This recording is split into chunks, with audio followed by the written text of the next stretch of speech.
Chambre. Merci pour nos invités d'être parmi nous. Vous vous demanderez pourquoi je modère encore ce panel-là après avoir modéré le dernier. Donc, je suis avocat et j'ai un certain nombre de clients qui essaient d'entrer le marché du cannabis en Europe, mais aussi en Suisse. Donc voilà, je suis heureux de faire ceci ici. Commençons de suite avec Roberto. Hola.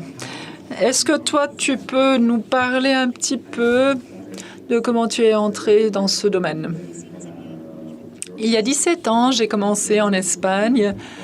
J'avais ma propre installation. C'était toujours légal de cultiver des plantes pour sa propre consommation. Et en tant qu'un des premiers magasins, on a commencé à Madrid. J'ai travaillé 3 ans dans cette branche qui est vraiment très différente, qui était très différente à l'époque qu'aujourd'hui. Et puis, je suis allée à l'étranger. J'ai surtout travaillé dans le commerce avec les matières premières. Et toi, tu as commencé avec EMMAC Life Sciences. Oui, c'était une des 8 ou 9 entreprises qui étaient sur le marché. Aujourd'hui, c'est une très grande entreprise. Comment est-ce que tu as géré et financé la croissance de cette entreprise? Nous avons fondé EMMAC au mois d'août 2018. La première reprise s'est faite au mois de décembre 2018. Au début, c'était très difficile, je dois dire. Nous avons une excellente équipe de gestion dès le départ. Antonio, notre CEO, venait du Canada de cette reprise. Il était Chief of Regulation et il a constaté que cette approche que les entreprises percevaient l'Europe comme un marché entier, ce n'était pas la meilleure approche car l'Europe est très segmentée, chaque pays est différent. Nous l'avons déjà vu dans la branche alimentaire. C'est compliqué, c'est complexe. Et au début, nous nous sommes posé la question comment nous pourrions produire de façon plus économe et quand même apporter des produits de grande qualité en Europe. Il nous fallait un opérateur vertical. Durant les 3 dernières années, tout cela a changé, mais à l'époque, il nous fallait cela. Donc, on a collecté de l'argent pour pouvoir construire la première installation à Alicante. D'où venait l'argent? Private equity, on a commencé par cela. Ça venait des États-Unis, l'argent. Avec les États-Unis, ils connaissaient déjà le cannabis. Donc, de venir en Europe et de demander de l'argent pour le cannabis, il y a 3 ans, ça ne fonctionnait pas. Donc, on a travaillé avec des investisseurs des États-Unis et après le deuxième tour d'equity avec des investisseurs des États-Unis, on a aussi attiré l'attention de family offices et de hedge funds en Europe. Donc, le 3e tour de financement, il y a eu énormément d'intérêt aussi en Europe du côté des investisseurs. Et si nous regardons le paysage européen, nous voyons que la plupart des entreprises sont gérées par des personnes individuelles et non pas par private equity. Éventuellement, certains fonds, ça on l'a vu il y a peu de temps. Et toi, Marcus, tu représentes le Family Office, c'est ça? Oui, c'est juste. C'est une des choses que je fais, disons. Je représente un Family Office de Londres et je suis arrivée dans cette branche du côté de l'investissement. En fait, c'était en 2016-2017. J'ai travaillé avec un Family Office aux États-Unis. On avait investi dans une entreprise néerlandaise, Petrocan. Oui. Ils ont bien réussi. Et ensuite, j'ai fait des allers-retours entre les différentes branches. Et actuellement, je conseille un family office à Londres. Je travaille avec plusieurs entreprises. Donc, j'ai la grande chance de pouvoir choisir ce que je fais. Revenons un moment à toi, Roberto. Récemment, ça a été repris de Coralif pour une somme énorme. Et toute cette transition de la petite entreprise vers une entreprise pan-européenne, un groupe pan-européen. Le fonds Private Equity aux États-Unis a soutenu l'expansion. Est-ce que c'était important d'avoir quelqu'un qui avait déjà fait quelque chose de la sorte aux États-Unis et qui pouvait vous soutenir en Europe, ou est-ce que vous auriez pu réussir la même chose avec un family office avec éventuellement moins d'expérience sur le marché du cannabis? Une des difficultés pour une entreprise de cannabis, c'est de se procurer du capital. Si tout se passe bien, c'est plus facile d'attirer l'attention des investisseurs. Donc pour moi, oui, une des choses les plus importantes dans la procuration de capital, c'est d'avoir une bonne équipe. Beaucoup de personnes sont venues me voir, m'ont dit « Mais comment tu as fait ?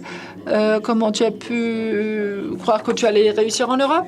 Quel modèle est-ce que tu as poursuivi? Est-ce que tu pensais pouvoir faire la culture au Portugal, extraire en Espagne, par exemple, les fleurs en Espagne, extraire les fleurs en Espagne qu'on ne peut pas vendre en Espagne, mais qu'on peut vendre en Allemagne ?» Et Antonio, c'était mon CEO.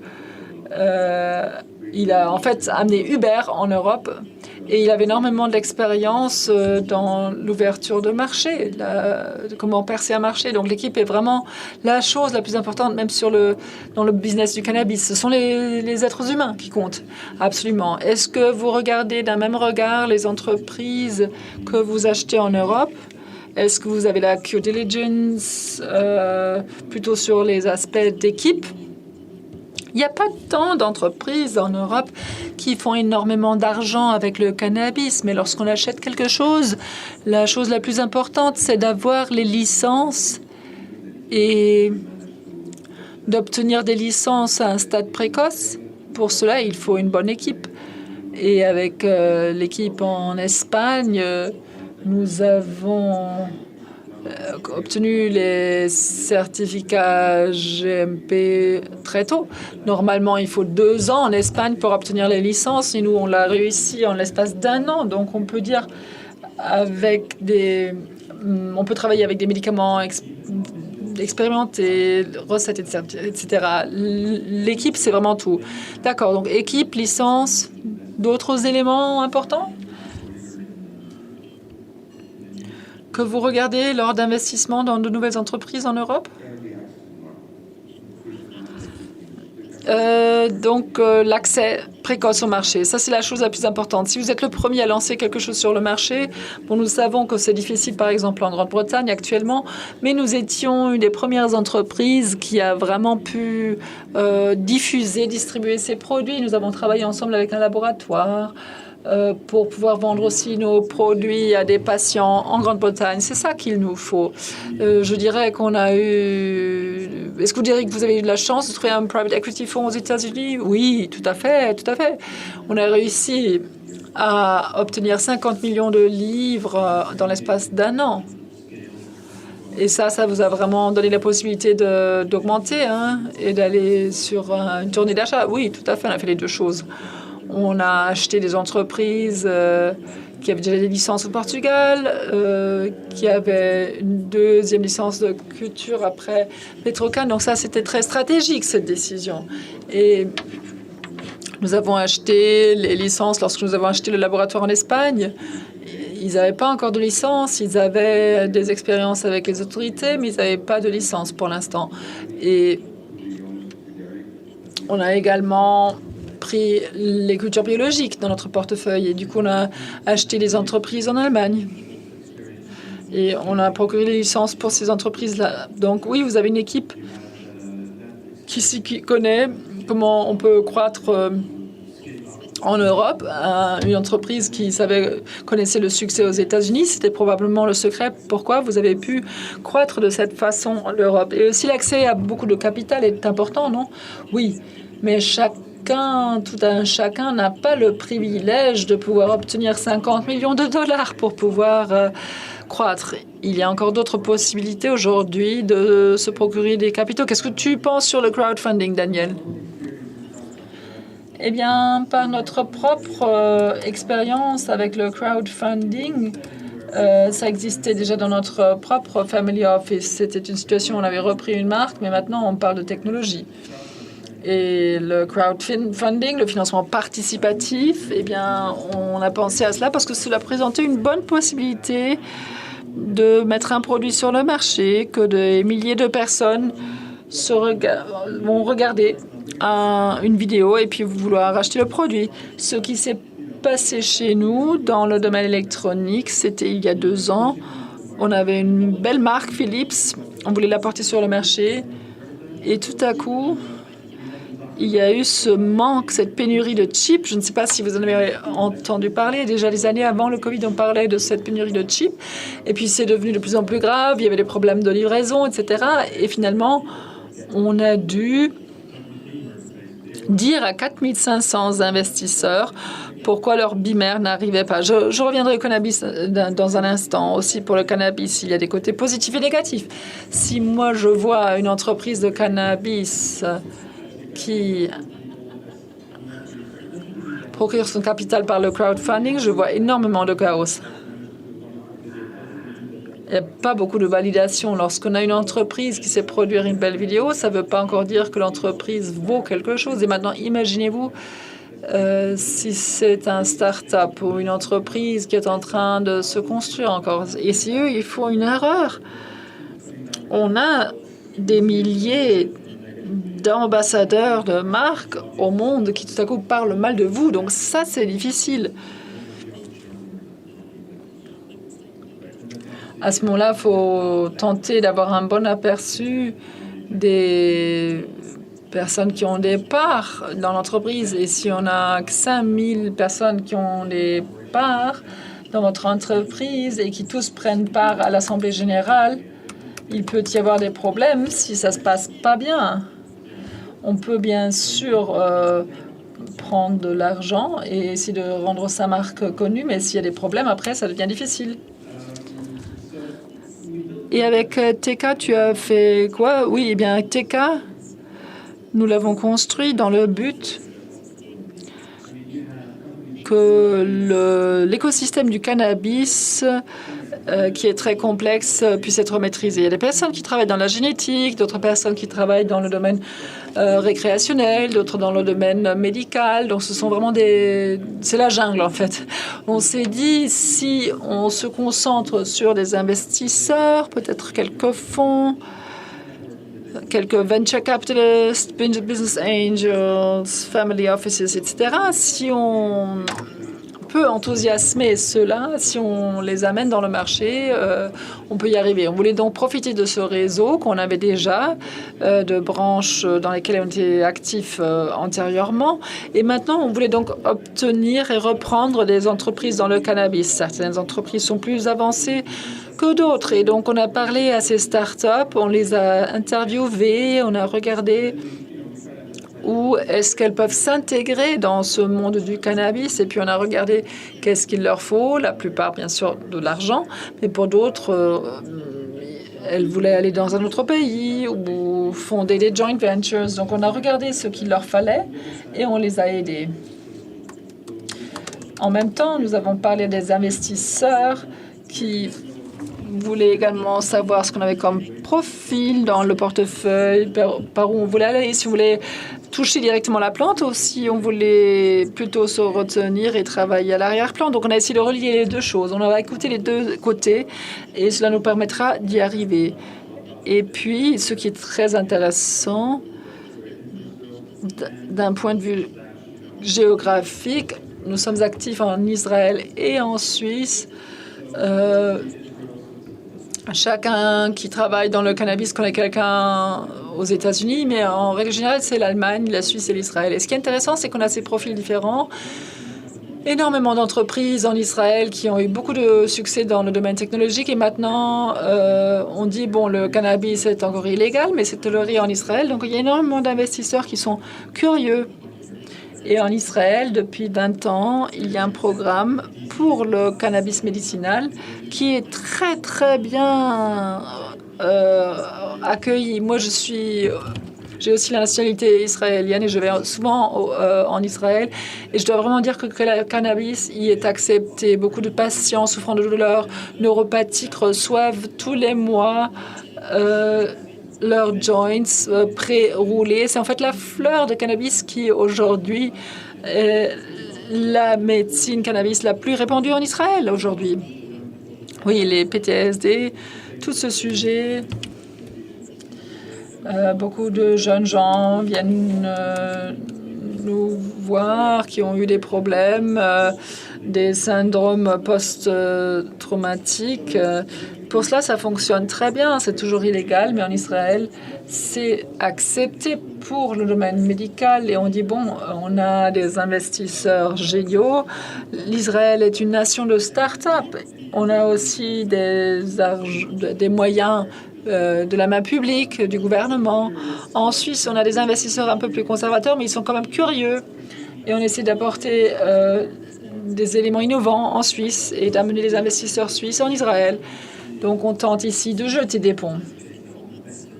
Et bien sûr, l'information est importante aussi, de donner les informations aux investisseurs pour qu'on comprenne bien combien le potentiel sur le marché est grand. Si on regarde les investisseurs, j'ai parlé à des business angels. Ce sont des personnes qui ont des centaines de milliers de francs de côté, qui souhaitent investir dans quelque chose qui leur tient à cœur. Ce sont éventuellement des médecins, des avocats qui s'y connaissent pas vraiment avec le cannabis et donc il faut s'asseoir autour d'une table avec eux et leur dire écoutez, c'est plus ce que c'était. Autrefois, cela a une image complètement différente maintenant qu'il y a 20 ans et le grand potentiel qui est derrière le chanvre aujourd'hui. Le chanvre est vraiment une plante miracle. On peut prendre le tronc, on peut faire 100 modèles de business et les fleurs, pareil, 100 modèles de business. Il y a tant d'informations qu'on doit faire passer et énormément des choses que nous faisons. C'est tout simplement écouter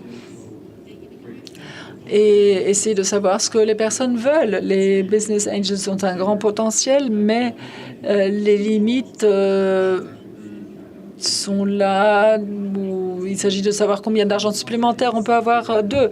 Private equity offre d'autres possibilités, donc il faut vraiment réfléchir aux avantages et inconvénients. C'est vrai, mais j'aimerais rajouter avec TK Capital, nous avons donné la possibilité aux investisseurs de former un groupe. Par exemple, avec 50 000 francs, quelqu'un pouvait rentrer dans le business. Et si on avait 5 personnes, tout à coup, on avait 250 000 qu'on pouvait investir. Et pour ce qui est de ce volume qu'on a créé, c'est donc quelque chose qui est tout à fait net et propre au niveau fiscal. On s'y connaît bien. Et donc là, les personnes peuvent vraiment participer. Les règles sont claires. On n'est pas obligé de venir de Suisse. On peut venir d'Israël, d'Allemagne. Et saisir l'opportunité de business en Suisse. Et du coup, on n'est pas seulement là en tant que TK Capital pour vendre quelque chose aux investisseurs. Très souvent, on fait la due diligence ensemble. Et comme on a deux partenaires qui travaillent aussi dans des family office, il y a aussi la possibilité de dire aux investisseurs, bien, si on fait cela, nous-mêmes, on peut aussi investir 50 ou 100 000. Et du coup, on devient vraiment des conseillers pour les investisseurs. Et pas seulement les investisseurs. Bon, Marius, venons-en à toi. Comment est-ce que tu es venu à la plante? Ah, bah, c'est encore assez récent. Je viens du monde des startups. Je viens de Berlin. Et ces dernières 15 années, j'ai fait partie de ce mouvement. Et c'est intéressant d'arriver au monde du cannabis. On peut tirer énormément de comparaisons avec le monde des startups. Parfois, je me sens comme catapulté en l'année 2006, le monde du start-up à Berlin. À l'époque, le cannabis n'en était qu'à ses premiers balbutiements et on peut raconter de belles anecdotes. J'ai parlé à un ami, le fondateur d'Idealo, Martin Zellin, et lui, son start-up, il l'a fait en 96. C'était avant le premier crash. Il a survécu au premier crash. Il a toujours maintenant... il a toujours continué. Il ne savait pas où ça allait le mener. Ensuite, il avait vendu des parts à Axel Springer pour plusieurs dizaines de millions. Il a dit ce qui nous a vraiment sauvé le cul, permettez-moi l'expression, c'était le DSL. Et si on compare cela à la branche de cannabis, je dirais qu'on est toujours à l'époque de la mode et on est juste avant le moment de vivre les hypercycles. Il y aura ces événements trigger. On va vraiment atteindre le point culminant avant de redescendre vers le bas. Cette dépression, elle va venir. On en est maintenant à 80% des entreprises qui ont vraiment gagné. Moi, je dirais que 80% des entreprises qui ont gagné le marché n'ont même pas été fondées. Tu dis cela par ton expérience de la branche technologique? Oui, parce que je compare. Il faut vraiment un écosystème fleurissant, c'est-à-dire des personnes comme vous. Mais il faut aussi de l'argent, du savoir. Et la scène se concentre beaucoup sur la culture. Il y a énormément d'insécurité par rapport aux régulateurs. C'est ce qui rend la vie difficile aux investisseurs, car pour attirer de l'argent, suffisamment d'argent, il faut de la confiance. Et actuellement, on ne dispose pas de cette confiance, surtout en Europe. Et si on peut fermer cette lacune, ça pourrait bien se passer. Et si on n'arrive pas à fermer cette lacune, ça pourrait être difficile. Qu'est-ce que tu crois? Qu'est-ce qui doit se passer dans la branche de cannabis pour qu'elle soit plus accessible aux investisseurs? Eh bien, il y a des investisseurs, des personnes qui ont repris des entreprises qui sont déjà sur le marché. Il nous faut de la recherche aussi, parce qu'actuellement, on parle de 2 cannabinoïdes, mais la plante elle-même offre plus de 120. Donc, il y a encore un potentiel tellement plus grand qui doit être découvert. Il faut du temps, il faut la volonté, du capital qui doit être investi. Et l'autre élément, nous devons harmoniser la législation. Ces législations peu claires, c'est un cauchemar, non pas seulement pour les investisseurs, mais aussi pour les avocats. Oui, tu n'es pas encore plein, en fait. Oui, c'est vrai, c'est frustrant. Parfois, nous pensons que ces efforts d'harmonisation vont nous amener quelque part, mais ça va prendre encore un certain temps. Et tous ceux qui sont actifs dans la branche savent que c'est plutôt une chose sur le long terme. Tu as parlé de la culture, mais pour le cannabis, il y a aussi d'autres domaines dans lesquels on peut investir. Toi, tu fais partie de Cannaviga. Est-ce que tu peux nous donner un aperçu de ce que vous faites? Peut-être nous expliquer ton contexte? Oui, je viens de la technologie. Au départ, je n'étais que conseiller de l'entreprise. Ça avait été fondé par un ami et j'avais dit, bon, fais les premiers pas et si tu sais bien nager, je vais te rejoindre. Et ça s'est passé cette année. Car moi, je me disais, s'il y a un gold rush, je vais pas commencer à creuser, mais je vais vendre les pelles. Donc, nous, on vend les pelles pour jeter les bases de quelque chose de grand, de transparent, qui va donner de la transparence au marché. Et je crois que c'est cela. Enfin, il ne faut pas que ce soit Cannaviga, mais il faut une transparence à la base. D'accord. Donc, c'est ce que vous offrez, une solution logicielle pour la compliance. Donc, de la graine jusqu'à la vente, on pourra représenter chaque pas et suivre chaque pas dans la production et la distribution. Alex, venons-en à toi. Petite question. Qu'est-ce que tu fais, toi, maintenant? Car toi aussi, tu as un contexte technologique. Tu travailles dans un start-up technologique. Oui, ça ressemble. On a un peu un contexte semblable. Moi aussi, j'ai cofondé 2 start-up avec beaucoup de succès aux États-Unis. Et puis, j'étais en Grande-Bretagne, un peu à Berlin aussi.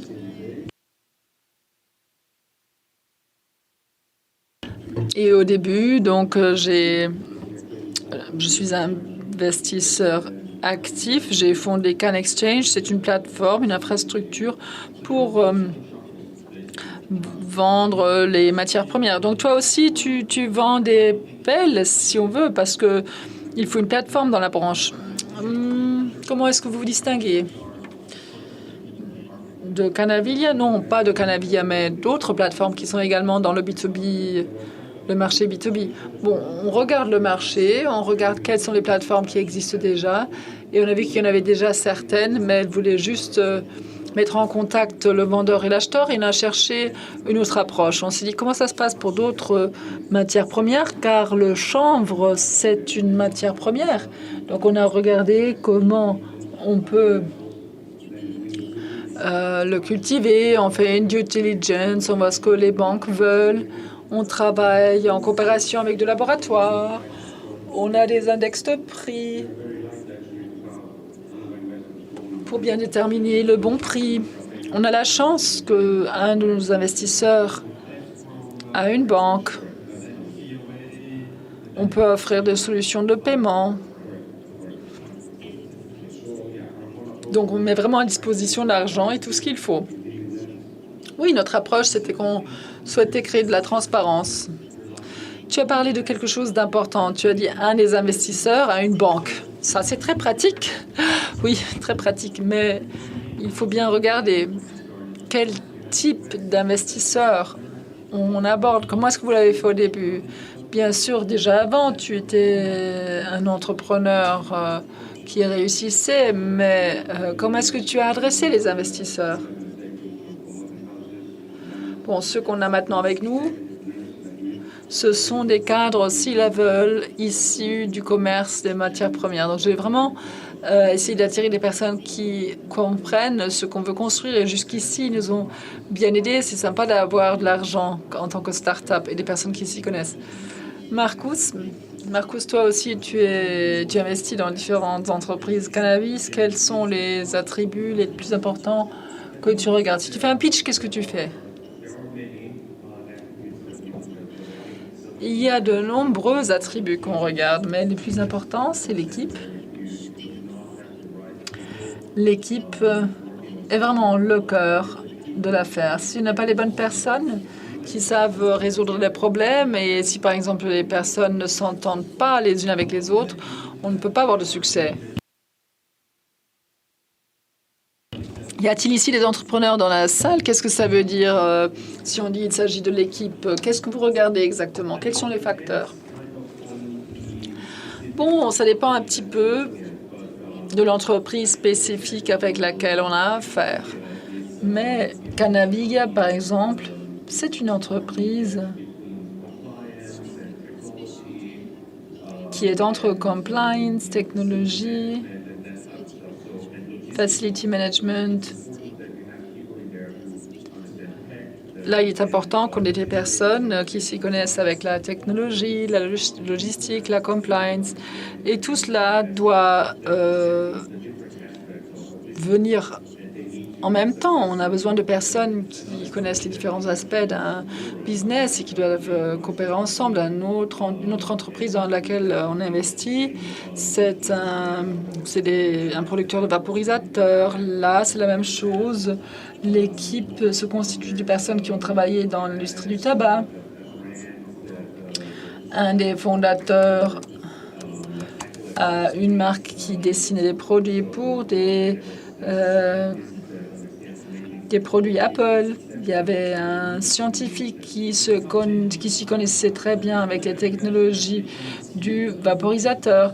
Et là, bien sûr, la communication fonctionne aussi. Donc, si vous investissez, vous regardez les personnes personnellement. Oui, bien sûr, on n'a encore jamais investi dans quelque chose. Même durant l'époque du Covid, on a essayé de rencontrer les personnes directement, face à face, pour faire l'expérience comment le produit vit, de voir d'une part les personnes individuellement, mais aussi de voir comment elles interagissent les unes avec les autres. Ça, c'est très, très important. On a parlé de différents échelons verticaux du business cannabis. Alex, toi, tu as décidé de regarder aussi l'aspect technologique. Bien sûr, parce que tu as ce contexte. Mais pourquoi la technologie et pourquoi pas la culture? Tu es aussi investisseur pour d'autres entreprises. Pourquoi la technologie et non pas la culture ou la distribution, par exemple? Je vais peut-être à l'avenir dans les États-Unis investir dans la culture. Ces 7 dernières années, J'ai regardé les entreprises, leur plan business était toujours les mêmes, c'était rien de particulier. Et lorsque j'ai rencontré les cofondateurs, je ne voulais pas seulement être une marque de CBD ou faire que ceci ou que cela. Je voulais vraiment avoir tout le spectre, 360 degrés. Donc, davantage de diversification. Et bien sûr, je voulais faire quelque chose que les autres ne font pas encore. Mes cofondateurs viennent du domaine financier. Avec les compétences qu'on avait, on a fait ce qu'on voulait faire. D'accord, bon, le business de plateforme n'est pas simple. Oui, c'est extrêmement difficile.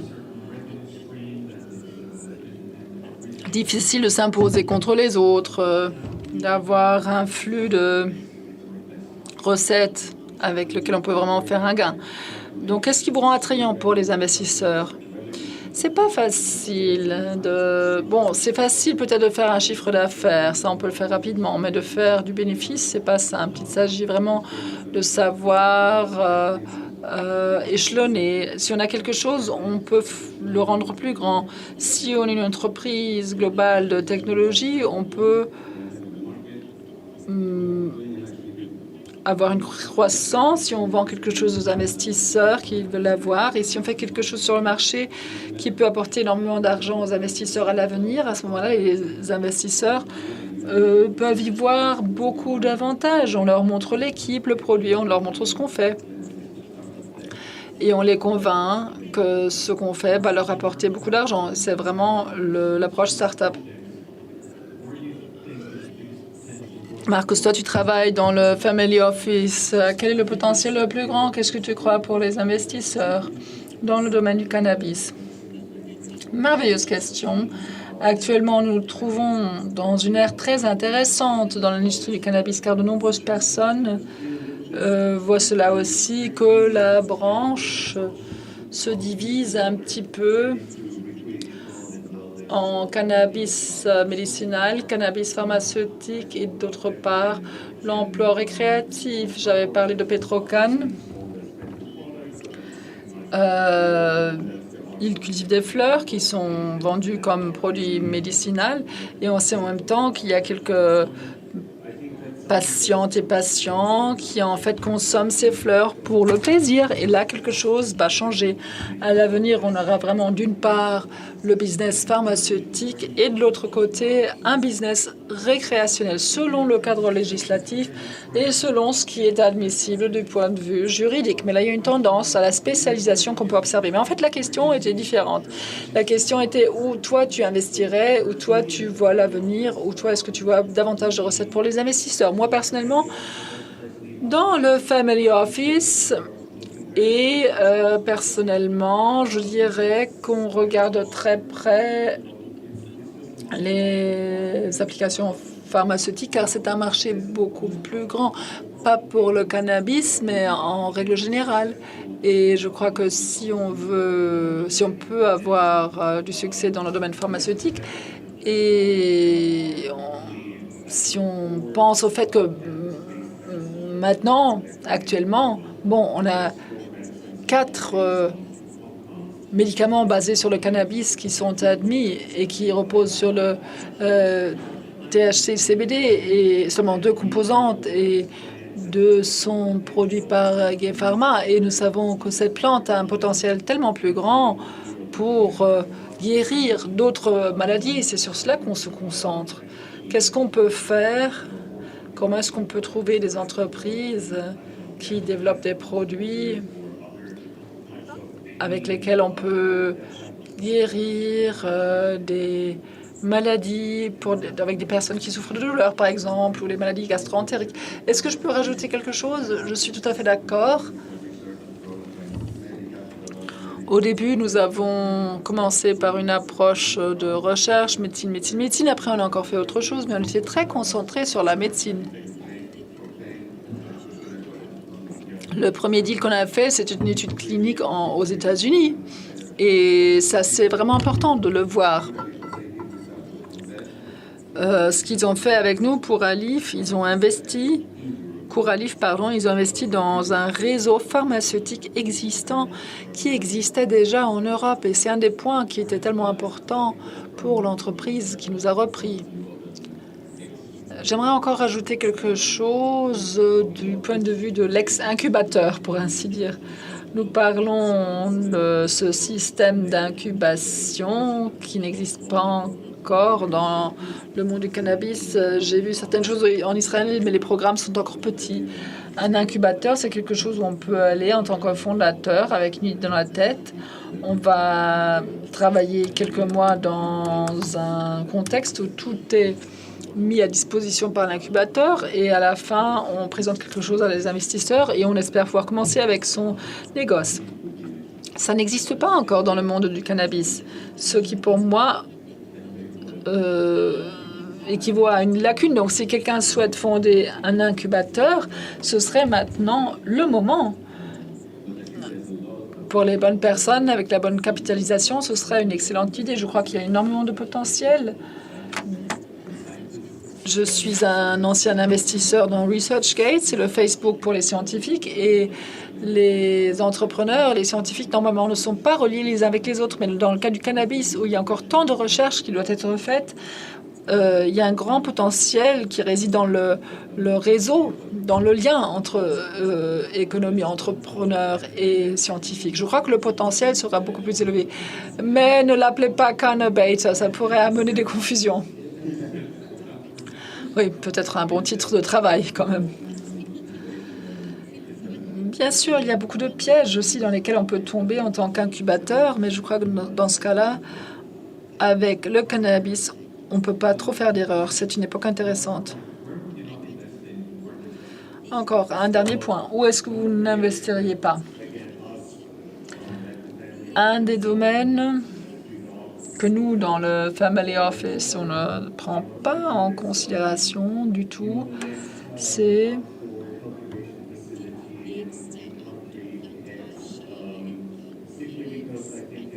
la prochaine plantation outdoor dans un pays quelconque, parce que ça, c'est vraiment devenu une course vers le bas.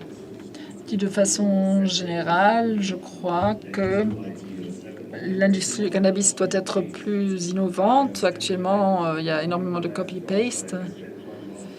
Dans un de mes derniers boulots, j'ai passé énormément de temps en Asie du Sud-Est, en Thaïlande, de faire quelque chose. Bon, la Thaïlande s'est ouverte récemment. Quelques autres pays souhaitent tout légaliser. Tout le monde parle de la cultivation de fleurs exportation en Europe, mais ça n'est pas possible. À un moment donné, il n'y aura plus suffisamment de marché pour toutes ces fleurs. On l'a vu au Canada. Nous, dans le Family Office, pour l'instant, on s'éloigne de la culture. Mais néanmoins, la culture est la base. Et en tant que commerçant avec les matières premières, nous, les gens nous disaient, bon, vous achetez encore une mine, mais on voit que tous ceux qui sont intégrés complètement verticalement, et ça va arriver sur ce marché, ils avaient vraiment un avantage car ils avaient compris la matière première, ils savaient comment cela se produisait et comment ce qu'il fallait comme contrôle de qualité. Oui, d'accord, je suis d'accord sur ce point. Ce n'est pas un hasard que GV Pharma fait sa propre culture. J'entends souvent cet argument de l'intégration verticale et je l'ai compris. Je sais qu'il y a quelques entreprises qui réussissent avec cette intégration verticale, mais la partie principale des entreprises que nous voyons ne font pas d'intégration verticale. Elles pensent tout simplement qu'elles peuvent faire un prix arbitraire par l'exportation, ce qui n'est jamais vraiment bien à la fin du jour. Bon, tout doucement, on devrait se tourner vers le public. Maximilien, je te passe la parole. Merci beaucoup à Daniel pour les excellentes questions et vous pour les bonnes réponses. C'est très intéressant. Je crois qu'il y a quelques questions du public. On doit se limiter à 15 minutes. Ce serait merveilleux si vous pouviez nous dire comment vous appelez, d'où vous venez et à qui vous adressez votre question. Merci beaucoup, messieurs, dames. Je dois dire messieurs, pardon. Il n'y a pas de dames. Ça, c'est ton boulot, Daniel, pour la prochaine fois, d'amener une femme sur la scène. Bam, apporte-moi des suggestions. Je parlerai à Ben et on s'assurera qu'il y ait aussi des femmes sur le podium. Merci, je m'appelle Dov Pakera, je suis entrepreneur, je suis membre de l'équipe Tech Capital. Nous offrons des consultations pour les entreprises cannabis. Marius, j'ai aimé ce que tu as dit, ça m'a plu. Et ce que tu vois aujourd'hui, cette nation des startups, elle repose sur ce que les incubateurs créent. Mais le premier argent qu'on utilise, souvent, ça va dans les incubateurs, effectivement. Et c'est quelque chose que je recommande. Et là, on devrait aussi travailler ensemble, on devrait coopérer. Nous avons ici 6 messieurs qui sont vraiment bien réseautés dans la branche. Est-ce que vous pensez que cela nous aidera à faire quelque chose en commun? Peut-être le premier incubateur en Suisse ou à Berlin? Ah, il nous adresse en tant qu'investisseur. Pas de pression, garçon. Moi, je pourrais commencer. Je ne suis pas investisseur. Je ne suis peut-être pas la bonne personne pour répondre à cette question. Mais je ne conseillerais pas qu'on attende jusqu'à ce que le gouvernement soit prêt. L'Israël fait exception ici. Ils sont rapides, ils sont très innovants. Mais en Europe et surtout en Allemagne, je n'attendrai pas à ce que le gouvernement arrive avec de l'argent. Mais néanmoins, tu l'as déjà dit, il y a de la recherche. Pure fait énormément de recherche à l'interne. Et j'ai également parlé à Gavin récemment. Il m'a dit il faut ouvrir le campus pour le grand public. Si on a une approche individuelle et d'autres viennent s'y joindre, cela peut permettre beaucoup plus que si chacun fait dans son coin. Peut-être que le groupe d'intérêt chambre pourrait aider à réunir les bonnes personnes, mais finalement, il faut que ce soit de l'argent privé qui est investi. Cela peut amener du succès beaucoup plus vite. Il existe des programmes. Le Portugal est pour moi un des pays qui est dans le lead dans le domaine du cannabis. Au Portugal, il y a un programme 2020 où ils investissent énormément d'argent dans les entreprises de cannabis, beaucoup dans la culture pour créer une plus-value dans le pays, non seulement pour l'exportation, mais aussi pour la génération de l'argent dans le pays. Et cet argent, ces crédits, ils le donnent libre de taux d'intérêt. Et ça, c'est quelque chose que je regarderai. Je pense que la Suisse serait un merveilleux endroit pour travailler en tant qu'incubateur. La Suisse est innovante. Nous avons la branche pharmaceutique, l'industrie des biens de consommation, l'industrie alimentaire. Ce sont les verticales qui pourraient nous aider à bien croître. Le temps est mûr et si vous souhaitez faire affaire commune, bien sûr. Encore une question?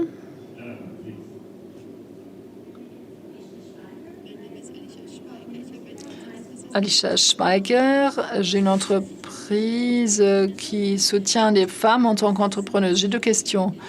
Je poursuis l'explosion cannabis aux États-Unis depuis longtemps. Et là, on fait énormément d'argent dans le domaine wellness. Vous êtes plutôt concentré sur le domaine pharmaceutique. Avez-vous des prévus d'entrer aussi dans le domaine wellness? Et je voulais vous dire, si vous voulez aller dans le domaine wellness, il vous faut davantage de femmes. J'ai regardé votre site web et j'aimerais vous poser la question, où sont les femmes? Nous sommes dans le lead dans le domaine wellness aux États-Unis. Je suis tout à fait d'accord. Les femmes, on investit aussi dans un fonds supplémentaire aux États-Unis qui est juste mené par des femmes qui se trouvent en Californie. Elles ont fait une prestation incroyable, une performance incroyable. Donc, je ne pense pas que ce soit un problème qu'on ne trouve pas de femmes ou qu'on ne veuille pas de femmes. On a ça sur le radar. Éventuellement, on n'a pas encore vu les bonnes entreprises. Et puis la question par rapport au bien-être, au wellness, je suis d'accord avec vous. La majorité ou la plupart de cette branche, de l'argent qui est produit dans la branche, se fait effectivement dans le domaine wellness, bien-être.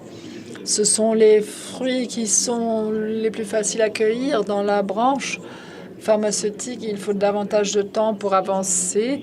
C'est plutôt un business sur le long terme. Nous avons quelques investissements existants dans le domaine wellness, dans le domaine bien-être, mais actuellement, on ne veut pas rajouter quelque chose. Donc ça ne veut pas dire qu'il n'y ait pas un avenir doré pour toutes ces marques aux États-Unis.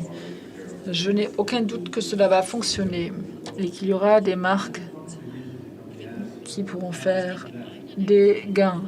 Je crois qu'une des raisons, si vous me permettez de rajouter encore cela, c'est que le marché wellness,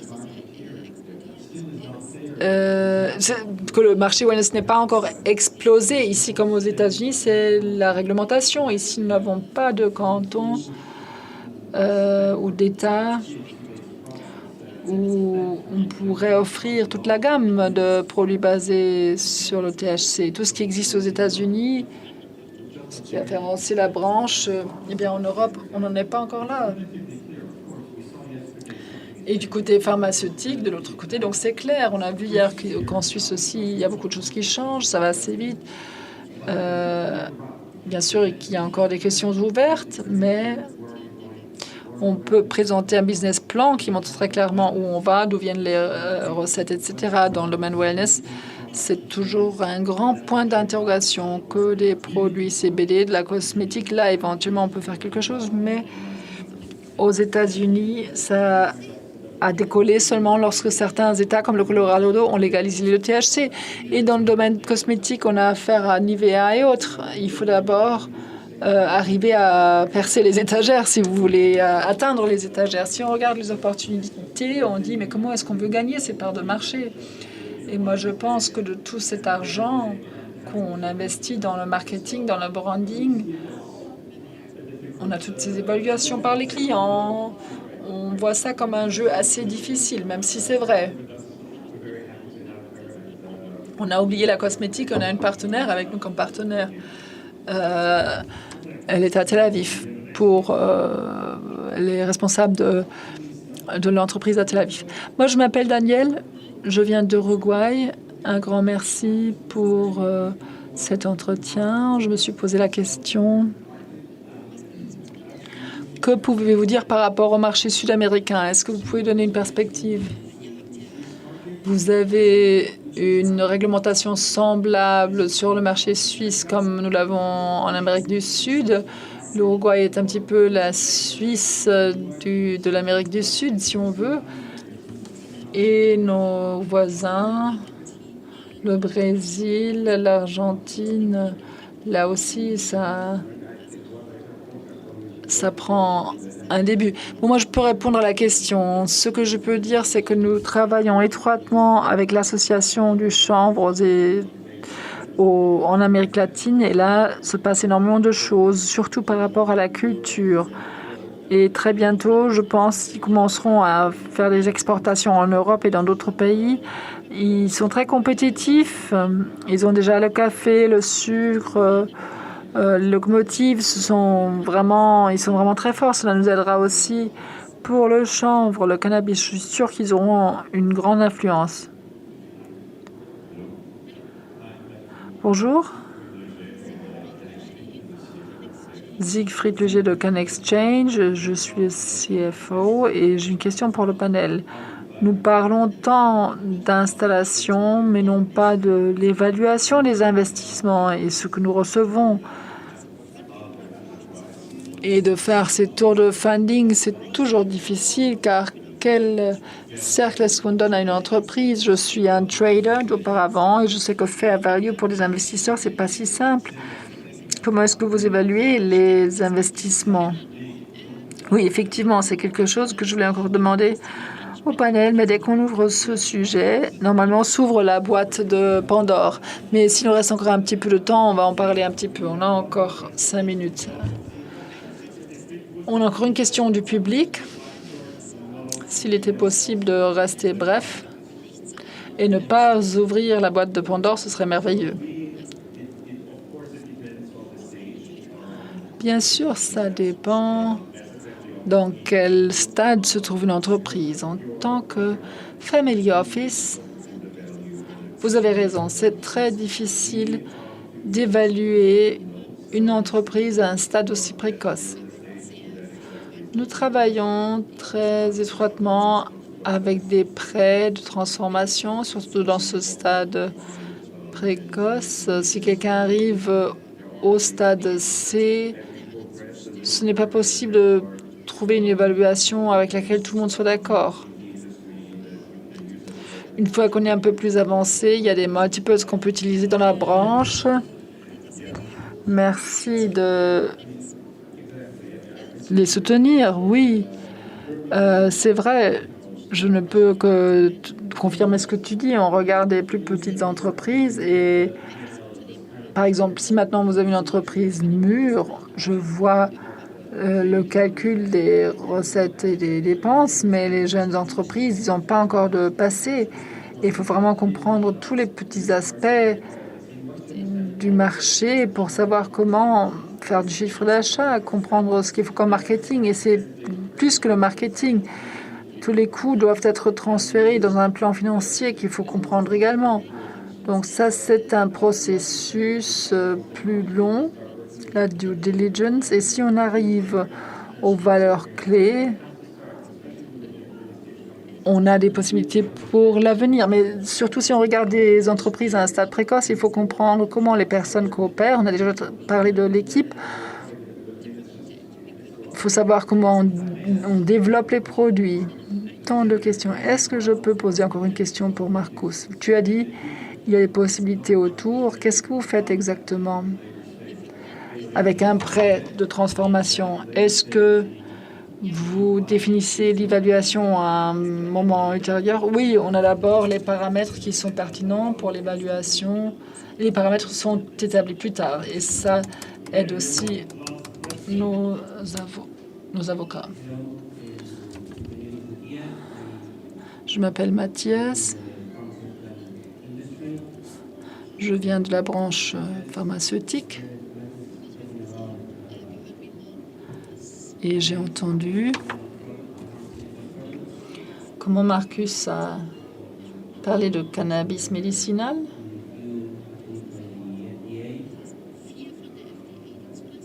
Tu as dit que seuls 4 ont obtenu l'homologation auprès de la FDA. À Uruguay, il y a quelques produits pharmaceutiques qui sont admis.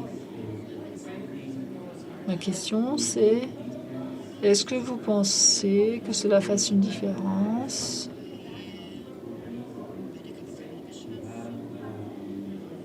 dans l'obtention de capital et l'investissement dans des entreprises si on a un produit pharmaceutique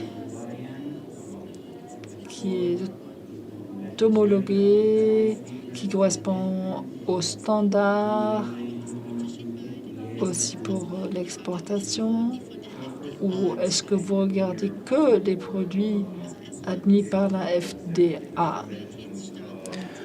Tout d'abord, il faut parler des standards de qualité et distinguer les différentes choses. Vous avez nommé le GMP. Le GMP, c'est un standard d'immobilisation. Et si je parle de produits,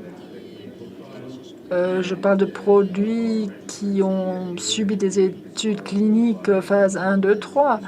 Et je parle de médicaments qui peuvent être administrés librement par des médecins aux États-Unis. Pourquoi j'ai nommé la FDA? Pour revenir sur le début de la question, les États-Unis sont le plus grand marché pharmaceutique du monde, c'est-à-dire des homologations FDA, c'est le standard doré. C'est assez simple. Une fois qu'on a l'homologation par la FDA, à ce moment-là, on vient en Europe et on est admis par Swissmedic et les autorités britanniques, par exemple.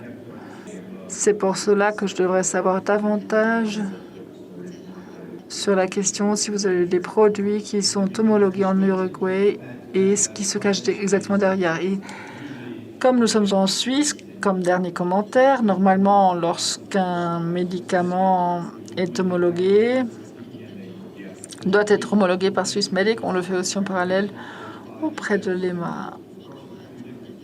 On agit en parallèle car la préparation des données est très semblable. Là, on ne demanderait pas seulement l'autorisation en Suisse si on a le potentiel pour toute l'Europe.